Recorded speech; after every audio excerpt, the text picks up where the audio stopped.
Descartes también fue matemático y físico, pero sobre todo destacó en el terreno filosófico. Dio una nueva orientación a la filosofía situando el énfasis en la validez del conocimiento humano, y está considerado el primer filósofo moderno por la importancia que da al yo, al sujeto de conocimiento. Estudió con los jesuitas, y aunque también criticara las enseñanzas recibidas en filosofía, la influencia de la escolástica queda marcada en su obra, sobre todo a nivel de vocabulario. La principal motivación de Descartes para construir su teoría es la convicción de que la filosofía tendría que constituirse como un saber universal. El problema es que la filosofía vigente se encuentra muy alejada de este ideal. Hay una infinitud de teorías diferentes y contradictorias que lo único que hacen es conducirnos hacia el escepticismo y negarnos la posibilidad de llegar a un conocimiento seguro, fiable. La causa de todo esto, según Descartes, es la falta de un método adecuado de conocimiento.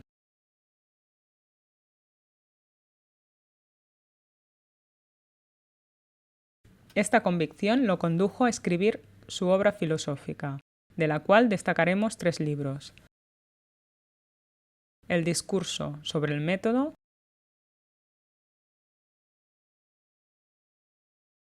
Las reglas para la dirección del espíritu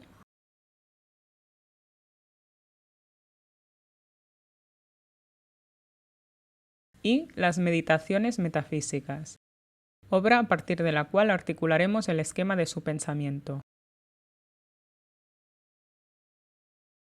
Descartes nos dice que tenemos que alejarnos del saber tradicional, y por esto elabora un método racional guiado por 4 reglas, que debemos aplicar de forma activa en la investigación hacia el conocimiento. La regla de la evidencia nos dice que solo aceptaremos como verdadero aquello que se nos presente de forma clara y distinta en nuestra mente. La regla del análisis nos dice que debemos dividir los problemas complejos en tantas partes como sea posible para poderlos solucionar. La regla de la síntesis implica ordenar los propios pensamientos pasando de las cuestiones más simples y fáciles de conocer a las más complejas. La regla de la enumeración nos dice que debemos hacer tantas enumeraciones completas y revisiones generales como hagan falta para evitar el error. Partiendo de esta base, veremos en qué consiste el método de conocimiento cartesiano. El método consta de 2 fases importantes. La primera es la parte negativa, la de la duda, y nos la expone en la primera meditación. Descartes empieza donde termina el Renacimiento, en el escepticismo. Esto significa que lo pondremos todo en duda. ¿Por qué? Porque debemos tener en cuenta los argumentos de los escépticos y además hay razones para ponerlo todo en duda. ¿Cuáles? En primer lugar, los errores de los sentidos, que a veces nos engañan. Es improbable que nos engañen siempre, pero no tenemos un criterio general para distinguirlo. En consecuencia, no podemos fiarnos de los sentidos como herramienta de conocimiento. También podemos dudar de la existencia del mundo exterior a nosotros. Muchas veces, cuando dormimos, los sueños se nos presentan con una gran vivacidad, como si estuviéramos en estado de vigilia, y al despertar nos damos cuenta que todo había sido un sueño. Estamos convencidos que sabemos distinguir el estado de vigilia del estado onírico, pero no tenemos un criterio de distinción absolutamente evidente. Por lo tanto, podemos dudar de la existencia del mundo. Finalmente, Descartes nos dice que también podemos dudar de las verdades independientes de la experiencia, como las matemáticas. Supongamos que hay un genio maligno muy poderoso y superior a mí, que tiene como única función engañarme. Quizá yo estoy convencida que 2 más 3 es igual a 5, pero ¿y si en realidad 2 más 3 es igual a 6? Llegados a este punto, cualquier cosa es sospechosa. Puedo dudar de todo, y esto significa que la duda es hiperbólica. Si puedo dudar de todo y todo es sospechoso, todo se tiene que negar. La negación es el límite de la duda. La cuestión es que, Si incluso dentro de la duda hiperbólica encuentro una verdad, esta será irrefutable y superaré el escepticismo. Y es justo en el momento en que llegamos al límite de la duda cuando empieza la parte positiva del método y cuando encontramos la primera verdad, el yo. La segunda meditación empieza con una reflexión. El mismo hecho de dudar de todo me hace ver que estoy dudando. Hay algo que duda. ¿Qué piensa? Por lo tanto, existe algo que piensa. Con esta reflexión enuncia su frase famosa, cogito ergo sum. Pienso, luego existo. Descartes ilustra este descubrimiento con el ejemplo del trozo de cera. Imaginemos que acercamos un trozo de cera a un fuego. Este se irá derritiendo y adoptando diferentes formas, pero nosotros deducimos que es el mismo trozo de cera. ¿Cómo? No es por los sentidos, que lo único que nos muestran son formas diferentes, sino mediante la razón, el intelecto, que sabemos que es el mismo trozo de cera. No podemos estar seguros que en verdad haya cera.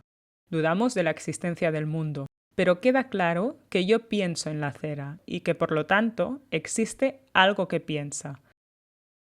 Este yo es lo que Descartes llama la res cogitans, que significa la sustancia pensante. Con este ejemplo también vemos que es mediante el intelecto que podemos justificar la existencia de la primera verdad, y esto es una muestra del racionalismo cartesiano. Y con el análisis del yo, de la sustancia pensante, empieza la tercera meditación. La existencia del yo, de la consciencia, es una intuición, constituye una verdad indudable, que se me aparece a la mente de forma clara y distinta. Por esto, nos dirá que la primera verdad tiene la función de ser el criterio de evidencia, el criterio de verdad. Descartes establece que a partir de este momento serán verdaderas todas las cosas que concibamos de forma clara y distinta, que concibamos de la misma manera que hemos concebido el yo. El cogito es una verdad indudable. Pero en este momento nos encontramos en el solipsismo. Lo único que puedo afirmar es que yo existo. Por esto debemos continuar investigando para intentar encontrar más verdades. El yo piensa. ¿Y en qué piensa? Descartes investiga los contenidos de nuestra mente, las ideas, y nos dice que se pueden dividir en tres tipos. Las adventicias son las que tenemos sobre el mundo, las que provienen de nuestra experiencia externa, por ejemplo, la idea de caballo. Las facticias son las que construimos combinando ideas distintas, como por ejemplo la idea de unicornio. Y las innatas son las que ni provienen del exterior ni tampoco dependen de nuestra imaginación, como por ejemplo la idea de infinito o la de perfección. Descartes nos dirá que para continuar encontrando verdades, nos tendremos que basar en las ideas innatas. Las adventicias no nos sirven, porque aún dudamos de la realidad exterior. Las facticias aún menos, porque ya sabemos que provienen de nuestra imaginación. Por lo tanto, las únicas ideas a partir de las cuales podemos seguir construyendo el conocimiento son las innatas. Así que es por medio de las ideas innatas que encuentra la segunda verdad, la existencia de Dios. Descartes nos dice que la idea de Dios, equivalente a la idea de infinito, se encuentra dentro de nuestra mente de forma innata. La cuestión es, ¿cómo pasamos de la idea a demostrar su existencia real? Para hacer esto, Descartes recurre a dos argumentos. El argumento de la infinitud, en el que nos dice que la idea de infinito necesita una causa adecuada. Yo no he creado la idea de infinito, porque soy finito, y por lo tanto, solo la puede haber causado una sustancia infinita. Dios existe como causa de la idea de infinito en mi mente. El segundo es el argumento de la causalidad aplicada al yo, donde nos dice, el yo es finito e imperfecto, porque duda. ¿Cuál es su causa, la causa del yo? Es evidente que yo no me he creado a mí mismo, porque me habría creado infinito y perfecto. Por lo tanto, tengo que haber sido creado por Dios. Con estos dos argumentos y un tercero que desarrollará posteriormente, Descartes ha demostrado la existencia de Dios e inicia la cuarta meditación con el estudio de su naturaleza. El yo es imperfecto, pero Dios es perfecto. Y si es perfecto, tiene que ser veraz. Esto significa que no me engaña cuando hago uso de la razón. Las cosas que yo veo de forma clara y distinta son verdad, como pasa con las matemáticas. Entonces, ¿de dónde proviene el error? Porque tenemos que tener en cuenta que no siempre somos capaces de distinguir lo verdadero de lo falso.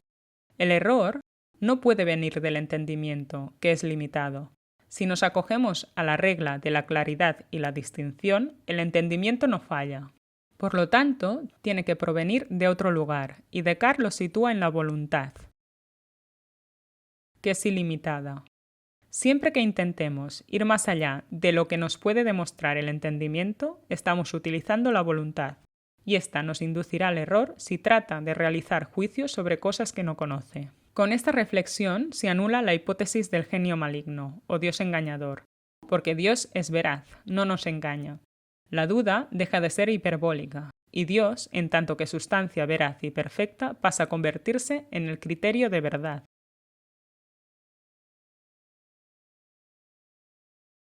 En la quinta meditación, Descartes nos ofrece otro argumento para demostrar la existencia de Dios. El argumento ontológico, una variante del argumento original de San Anselmo. Es una prueba a priori, basada en la idea de que Dios, en tanto que ser perfecto, implica su existencia necesaria, ya que es más perfecto existir que no existir.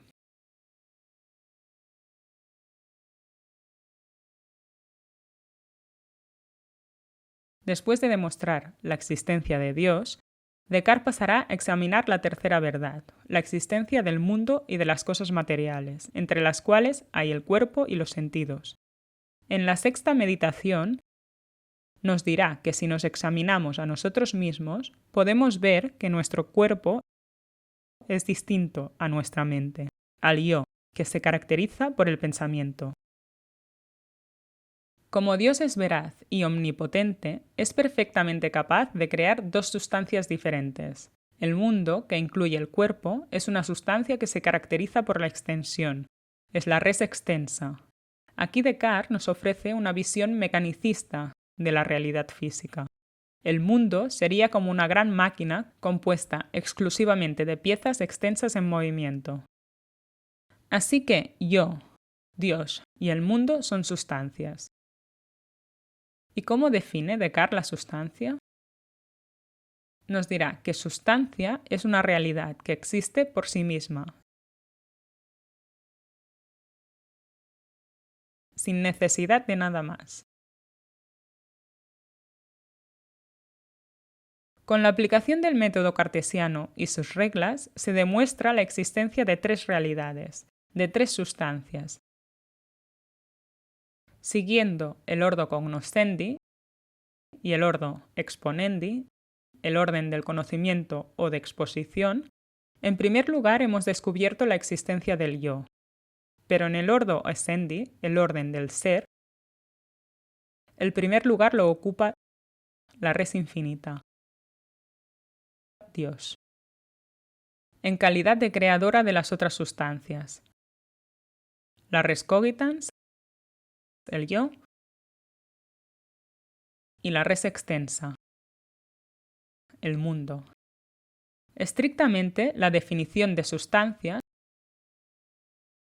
solo es aplicable a la res infinita, ya que en realidad tanto el yo como el mundo dependen de Dios para existir. Pero Descartes mantiene el concepto para el yo y el mundo porque nos dice que son mutuamente independientes. Las dos dependen de Dios, pero son realidades diferenciadas entre ellas, son autónomas. Y, en el caso del hombre, Descartes nos dirá que el cuerpo forma parte del mundo y el yo equivale al alma, defendiendo así el dualismo antropológico. El problema es que aquí las dos sustancias no son independientes del todo. Está claro que hay cuestiones físicas que afectan a la mente y viceversa. Para solucionar esto, postula la existencia de un órgano que las conecta, la glándula pineal, que se encarga de vincular la mente con su voluntad, sus pensamientos y emociones, con el cuerpo y sus órganos sensoriales. Y con esto hemos terminado el esquema del pensamiento de Descartes.